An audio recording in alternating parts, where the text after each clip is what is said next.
music. I love that intro. Good afternoon, Jimmy. How are you? I'm doing fine. How are I you? am alive and kicking. All right. This is the David Washington Show.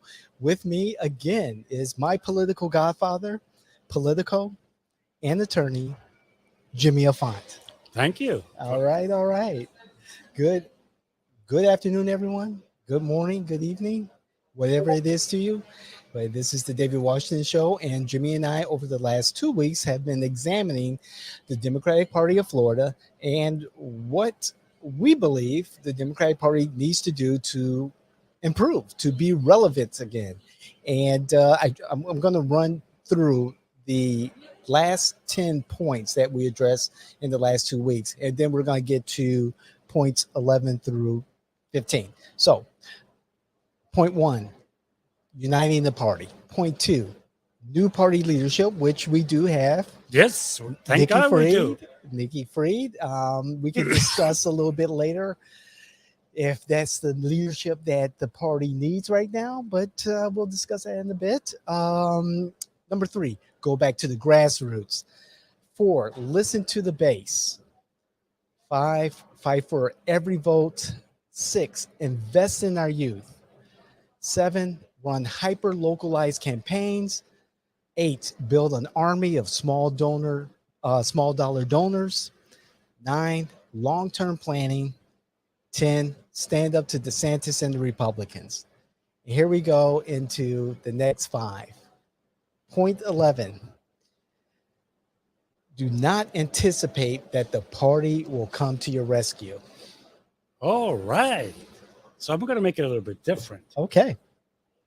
Our party in the last 25 years has never cultivated, never gone out to find a candidate, educated him, or prepare him. And there I have to give credit to the Republican Party. Granted that DeSantis came this time and took what was supposedly to be Rick Scott's successor and threw him out and put him back in the farm. And literally, I mean, put him back in the farm. And they took over the party, which is something that the Democrats have never allowed that to happen. But at this point, I think it's time to take some youth and some other people and cultivate them and make them into candidates, help them, educate them, assess them, and basically at that point say, hey, you are a candidate for District 48 of the House, you're a candidate for District 14 of the Senate, and do that as realistically, all the candidates have fallen in the lap of the party. The party never educated them, never has helped them, but always complain if they don't follow what they consider traditional patterns of things. They assume that African Americans, Hispanics, are going to vote for them, so that you don't need to work that. So at the same time, they have not worked the way they need to. So at this party, it's not only that they're not going to come to your rescue, they might be your biggest enemy. Wow, that's saying a lot. In my experience with the party, they've come at a bad time when the candidate and the campaign is already in full motion, strategy is in place, moving forward, and then they want to come in and say, hey, we want to help out, or hey, maybe you want to do this instead of that. Hey, we can help, but we have no money and we have no other resources. We can't give you anyone to, knock on doors with you or anything like that. It's like, okay, so what is it can you do for a Democrat who's running for office? Okay, now we need to make a distinction here. Okay. If you're going to talk about the local parties, you're correct. Oh, local and the statewide party. The statewide party never gets involved in any local races. They avoid them as the plague. And I mean that seriously. They avoid it as a plague. They might get into what you would consider statewide races, such as Senate and governor, but basically, I wouldn't call they come to your rescue. They will be there to tell you what their consultants, who charge them an arm and a leg, told them you should be doing, and wasting your time and your money. Right. But to your rescue, they're not going to come. As a matter of fact, the biggest example of that was when Graham lost to Gilliam. They had put all their assets into Gilliam, and they did not know how to help out Gideon at all. Right. And by the time they realized what they could have done, it was too late. I remember working the campaign during that particular race when Gillum was running for governor and expecting a little bit more from the Gillum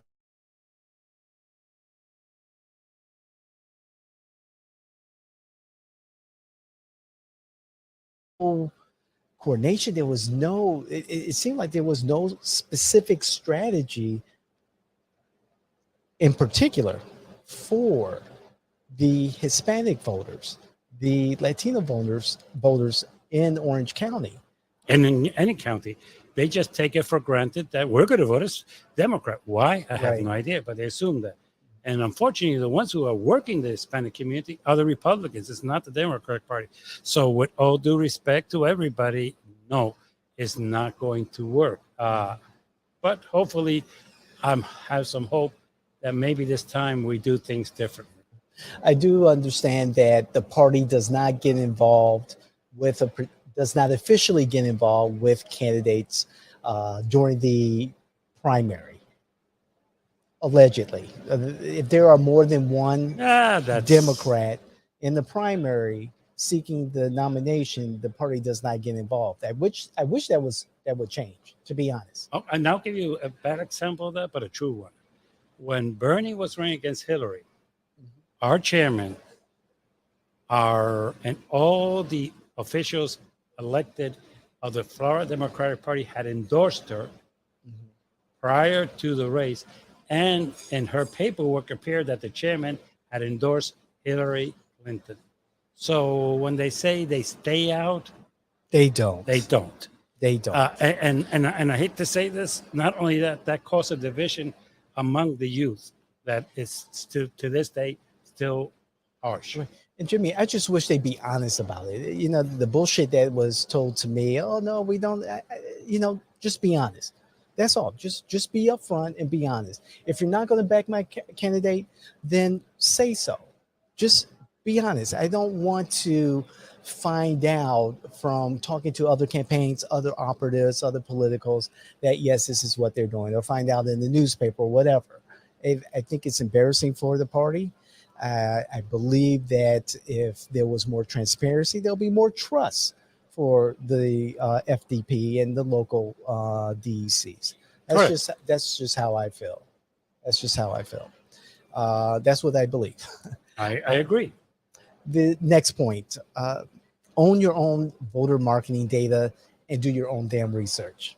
And I added this because in the past, when I started the political work here in Florida, there was NGP Van, the Democratic Party's voter database that was used to identify voters and have voter outreach to message to voters. And I learned over time that this is the same voter database that every other Democratic candidate had access to. Right. Even if it was, another Democrat in the same race. Correct. As you are. And I thought to myself, as I built my political practice, there's got to be a better way.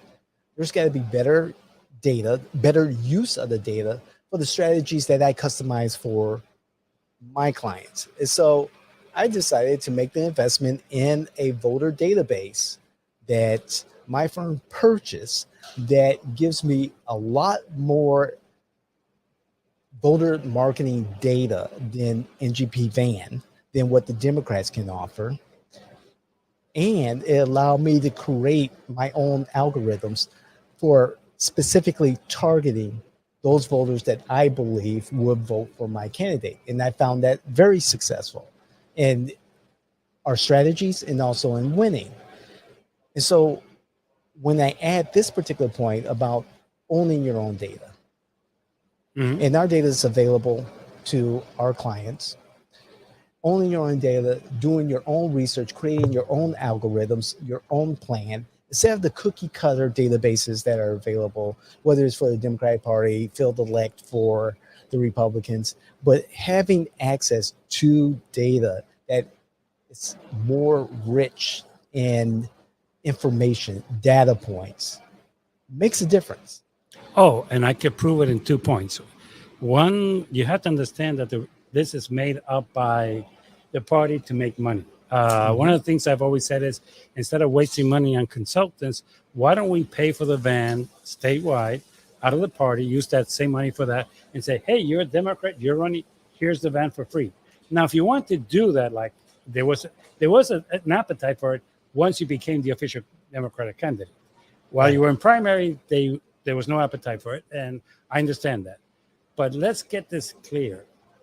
You're talking about something that I'm going to prove how effective it can be.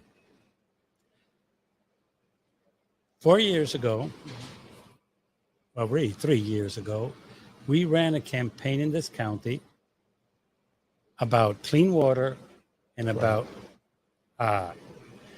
split oak. Now, let's clarify this. Who ran that campaign was the environmentalist groups. It was not the party. The party did not lift a finger to protect the environment. And I'm going to say that. They didn't lift a finger to protect the. Oh, some of the members of the party were in the group with us? Definitely. Correct. But the party, no. So what did they have? They have a database algorithm of people who are pro-environment. Correct. And they contacted them, and they asked them to contact their friends. And these were the two last things on the ballot. Okay, they were the two last thing, and they got 86 and 84% of the vote. With all due respect to everybody, that's the way of the future. You do not need to pay the party for a system that's antiquated. And last but not least, do you remember the scandal between Hillary and Bernie because the firework fell down? Yes, I remember. With all due respect, I talked to some of the youth, and they told some of the youth, and they told me, "What firework? That's very easy to take down." And that's why I've always had a concern, because if you're running against another Democrat, they could get a young kid who's a hacker and in a matter of 10 minutes take down that firewall and find out all your information. Exactly. And that's the scary part. But all of a sudden there was a scandal because the kids from Bernie did it, and they were like, hey, we got all this information. Right. For them, that was second nature to do that, and it was a way to try to discredit Bernie, and I found that extremely interesting. But the truth of the matter is that the system is antiquated. It was created under the Obama people in 2008, and that's 15 years ago. And for those of you who do not understand, software 15 years old is obsolete. Mm-hmm. Right. And there are some advantages. There are some benefits to NGP VAN, the Democrats' voter database. There are apparatuses within NGP that allows fundraising, creating email lists and things like that. I get that. Those are very good pieces. They have their canvassing app that connects with the voter database. That's great. You can make phone calls using the software. That is excellent. That's great. However, when it's garbage in, you get garbage out. And the voter database itself is lacking. It's lacking what the possibilities can be when you own your own data and able to use that data to your benefit. And I see some benefits to NGP VAN, but overall, it's something that I just couldn't rely on to give me the answers, to give me the voters that I can specifically target with specific messages for this particular time in the campaign. And it doesn't allow you to create a pro-environmentalist group, anti-environmental group, people who are, for them, education is number one issue. For people who work, is that's where the van lacks the most. How do I address? Because not everybody thinks the same way. You might exactly. I've always thought of you might want to create one for.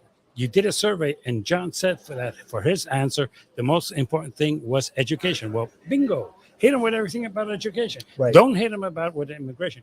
Don't hit them with about environment because it's not its number one Exactly. issue. Our data, we're able to specify the type of voter we're looking for, whether it's someone who leans towards environmental issues, someone who's likely a supporter of a particular interest, who would give money towards that particular interest, or likely to give money to our candidate. Our database covers all of Florida, and so actually all of America, and so we're able to find out for our candidates who would likely support the type of candidate that we're working for with actual dollars. And NGB Van did not give us that. Exactly, and there's no effort to improve it. That's right. Okay, That's so all right. what do we have next? Our next point is plan at least 18 months ahead for individual campaigns. And I say 18 months ahead because there's so much work that goes into an effective winning campaign.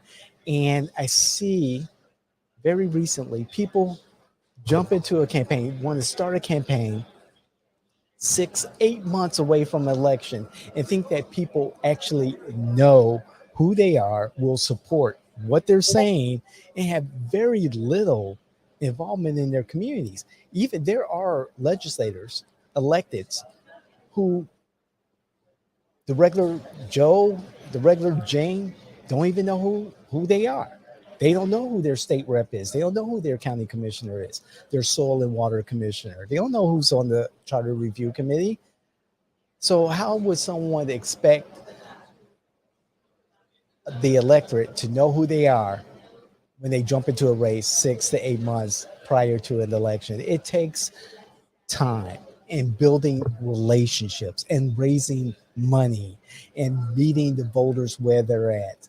And for an effective campaign, I believe 18 months is that sweet spot to get out there and start your strategy. So basically, you're saying that the upcoming election of 2024, we're March 2nd, That's correct. and you're saying to the people that have not filed for Districts 5, Correct. have not filed for any of the constitutional officers that are up for election right now, That's correct. other than the supervisor of election, who, for the record, announced that he's now seeking That's correct. re-election. That's correct. So there, I would give credit to one person or two that have announced. Okay, The property appraiser, she filed for re-election. Yes. So she's the only constitutional officer yes, who has filed. has filed.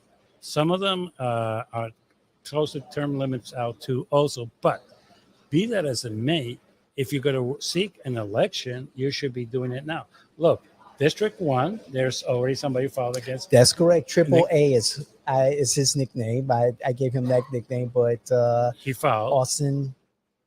Austin Andrew Author is his name. And for the record, and for disclosure, I'm supporting Nicole Wilson. Okay. So just so if anybody wonders okay, The current commissioner. the current commissioner, not 3, I don't think anybody's filed against MIDA, but then you have 5 who really is empty at this state, and it's kind of interesting what's going to happen. But you're right. Not only getting to meet your people, getting name recognition, Yes. going to community meetings, Yes. going to talk to the people who are important in the district, going and meeting with them, seeing them, listening to what they have to say, Correct. listening to what is important to them, to see if you agree with them, if you can support what's important to them. Because I've had some people tell me things that are important to them that there's no way I'm supporting. Right.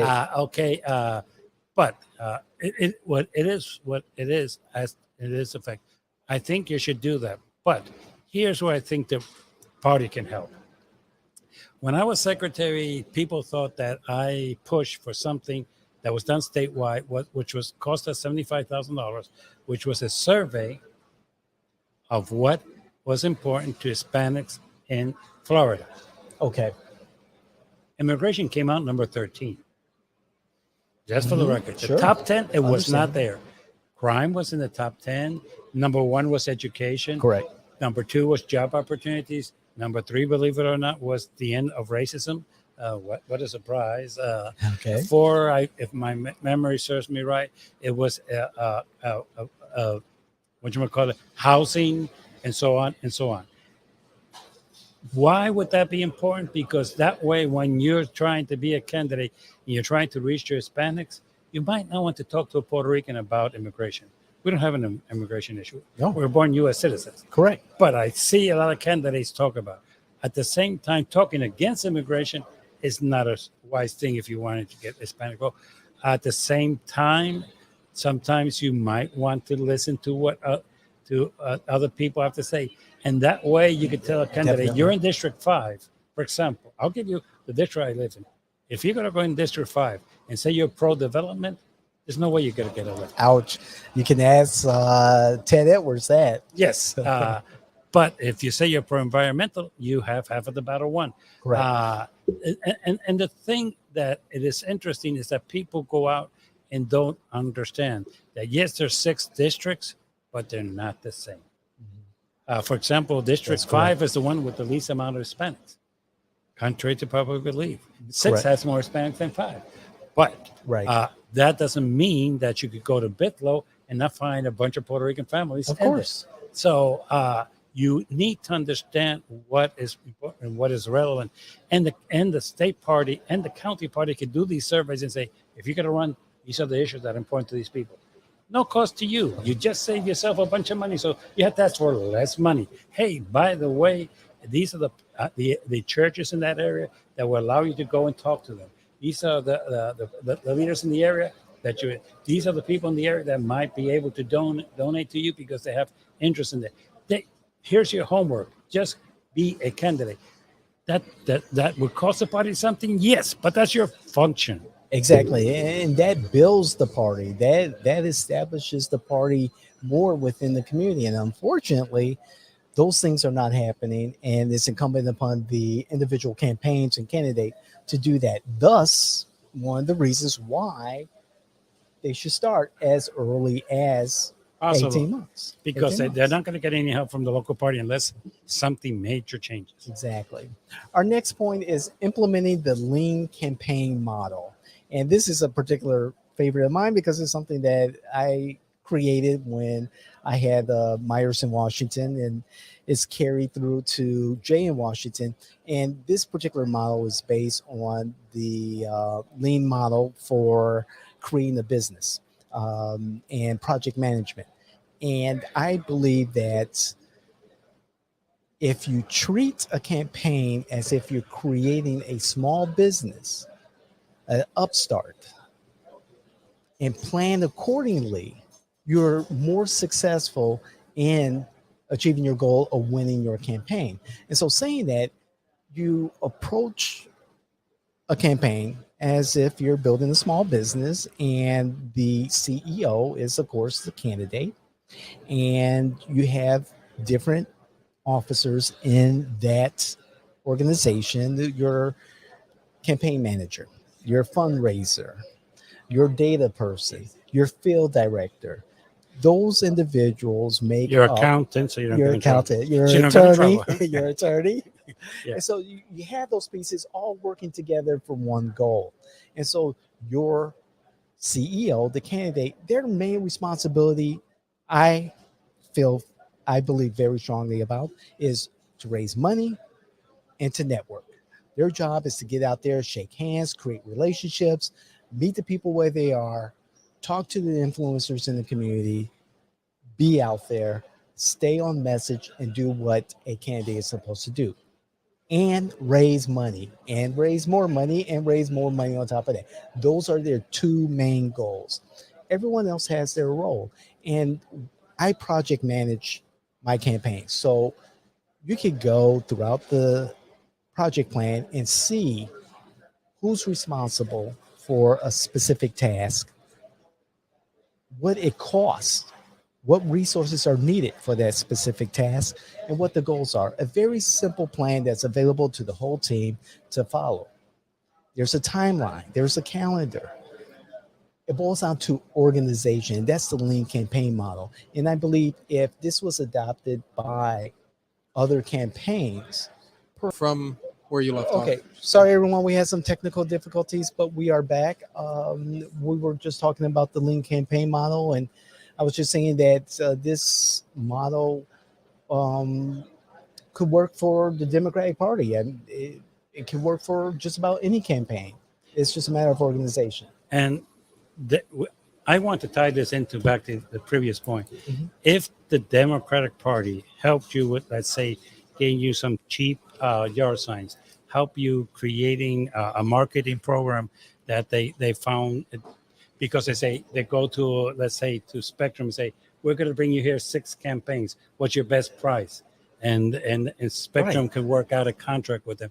If they could come up and say, hey, by the way, we are paying for your voter's ID. Hey, we have a way to take in your if you're going to send out flyers, we could help you with that. If the party helps you, it would be even become leaner, and your candidate would have to ask for less money.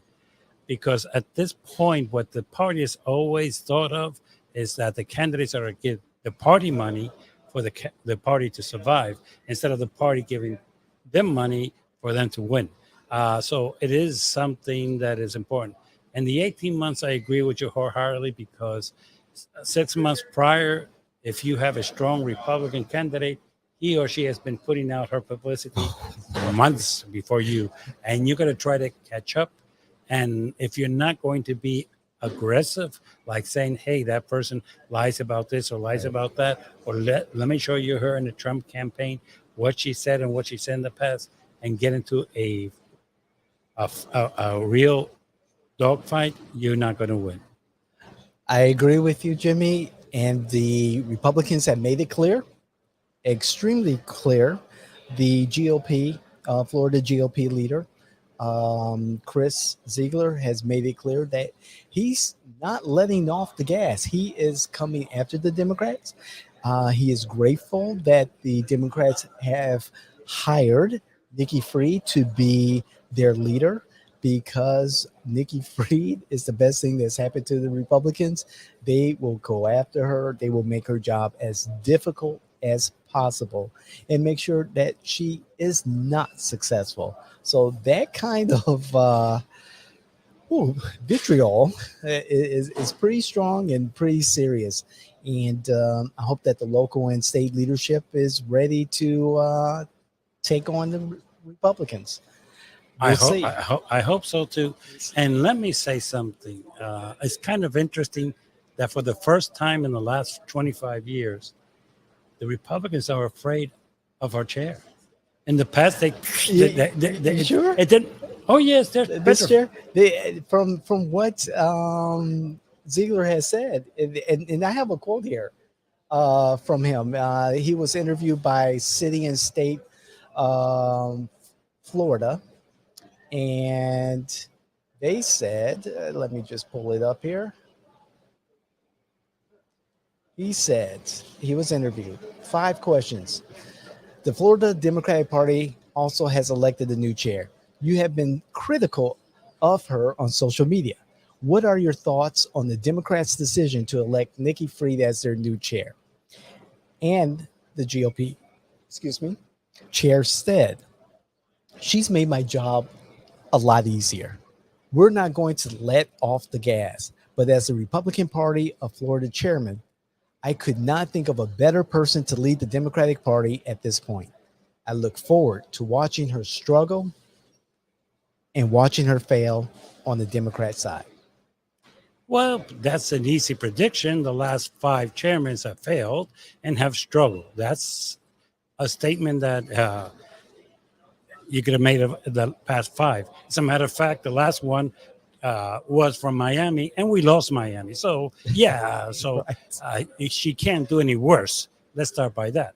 But let me put it why I say he's afraid of her. He's attacking her. Why is he attacking her?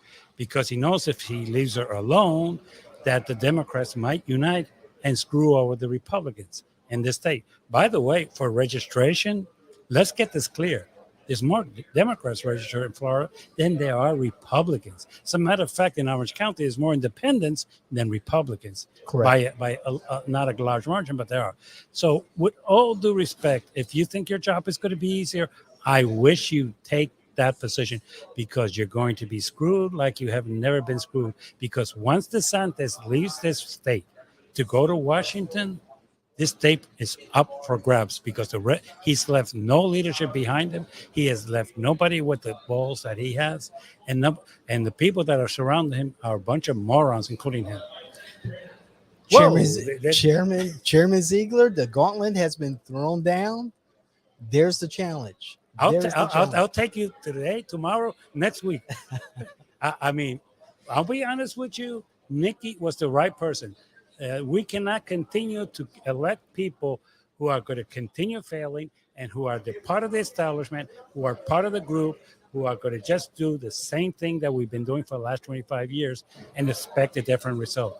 The Democratic Party in Florida has demonstrated that Einstein is correct. We have done the same thing for the last 25 years, Correct. expecting a different result, and it's never happened. And so either we do something drastic, because if we still do what we used to do in the past, I would agree with Ziegler. The job would be easier. But Nikki's going to be challenged. Nikki's going to go forward. And Nikki might be the person we need, because Nikki has no problem calling a spade a spade. Okay. All right. There it is. Nikki, you have a champion in Jimmy. Our final point for today. Using political committees and political action committees more efficiently in investing in fundraising. This pretty much, says it all. The fuel of a campaign is the money invested, and that's why I call it. Donating to a political campaign is an investment in your community, is an investment in your family, it's an investment in that candidate and the things that particular person believes in that aligns with you. Your thoughts? Well, let's start from the beginning. For the last 20 years, the Republican Party has these PACs, and they will put ads out for 3 different candidates, and they will alternate them. And that's how they did them. The other way is they would put ads saying how bad Charlie Crist was, and what was our response? We had no response. I'm sick and tired of seeing us say, please don't hurt me, please don't hurt me, please don't hurt me. Oh, no, you cannot go that way. That's negative. You know what? Yes, let's go negative. Yeah, let's create some PACs that will take down and call the Republican Party the party of the against education, the party that's homophobic, the party that is anti-Hispanic, anti-African American, anti everything that you could think of, and by the way, anti free market, because of not ask Disney what they did, because Disney had an opinion. They decided they could take Disney down. Well, guess what? They did. Why? Because people here have lacking a backbone. And by the way, just to terminate and say this will be the first ad I would put out. The first ad I would put out if I had a PAC would be a very simple one. By the way, do you know that under the laws created by DeSantis, you have to, and this is, if you're a teacher, tell what books you have in your libraries. And if they don't go with their accord, they can have them removed.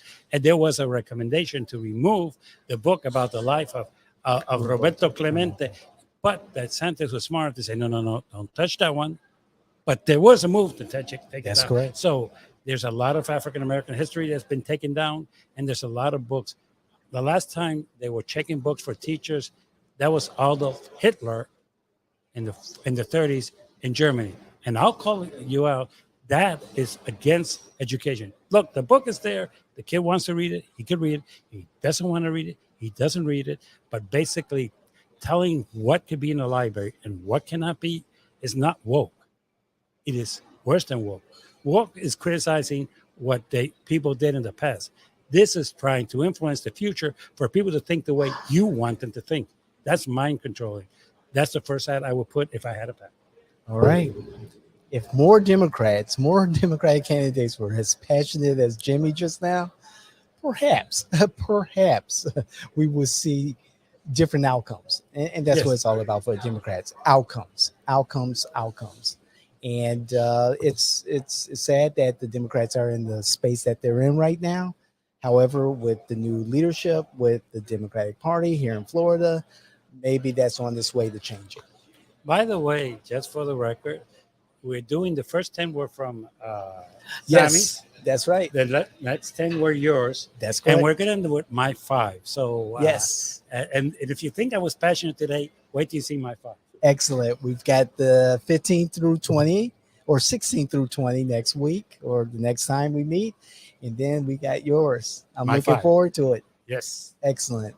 Hey, this has been the David Washington Show. I want to thank Jimmy again for participating and for being here at the Oxford Sports Pub and Secret Society here in Altamont Springs, Altamont Mall. Please come by, enjoy the food, enjoy the comfortable. Look at these chairs, the comfortable accommodations. We really appreciate it. Chris, the manager, Ben, the owner, thank you so much. Please like, share, hit the notification button, spread the word about the David Washington Show. Spread the word about You Can't Make This Shit Up, our flagship show, The Morning Constitution, by my partner in business, Joel Hawksley. And remember, we've got Political Salsa debuting on Twitter Spaces March the 3rd, Friday, March the 3rd. So you want to be a part of that. Again, this is the David Washington Show. I'm your host, David Washington. Jimmy, thank you again. Thank you for having me. Of course. We'll see you the next time.